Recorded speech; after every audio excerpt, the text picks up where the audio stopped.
ብዙ ጊዜ እንደው ቁርአን የመንሐጅል ሀያት ነው በየቀኑ ቢያንስ እንደ ውርድ ያስፈልገናል እንላለን ምናምንና ብዙ ይከብደናል አይደለ? አንድ ኢራቃዊ የካሊግራፊ ባለሙያ ግን ምን አደረገ?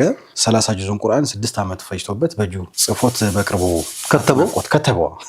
ኢራቃዊ ነው፣ ቱርክ ውስጥ ነው ለስራ ቤተሰቦቹ ጋር የሚኖረውና 6 ዓመት ነው የፈጀበትና 604 ገጽ ነው ያለው በሁለቱም ፔጆች ማለት ነውና አንዱ ገጽ ኖርማል ወረቀቶቹ ራሱ ትናንሽ አይደለም። አንዱ ገጽ ቁመቱ 4 ሜትር በስፋት 1.5 ሜትር ነው። ኖርማል ጽሁፍ አይደለም የጻፈው እንት ነው የጻፈው። ወረቀቱ አንዱ ገጽ አንዱ ወረቀት 4 ሜትር ቁመት ስፋቷ ደግሞ 1.5 ማለት ግዙፍ ነው ማለት ነው። በጣም ግዙፍ ነው። በጣም ግዙፍ ነው። 4 ሜትር ማለት እኮ ከዚህ ጣራም ይበልጣል። አዎ በዛ ላይ ነው አንዱን ገጽ አላህ መባረክ ያ ረብ 604 ገጽ አድርጎ የጻፈው 6 ዓመት ውስጥ ህይወቱ ሙሉ እዚህ ላይ ነበር እንትን የሚያደርገው።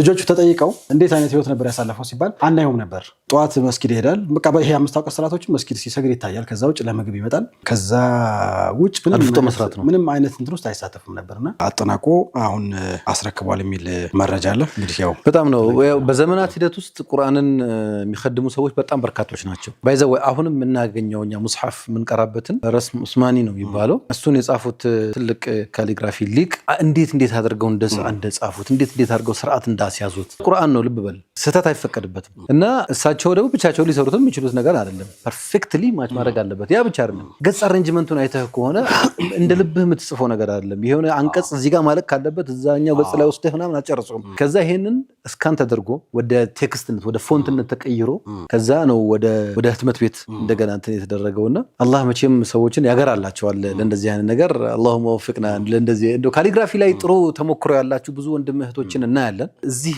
መድረክ ላይ አንድ ሁለቶቹን ብናመጣቸው እኔም ደስ ይለኛል።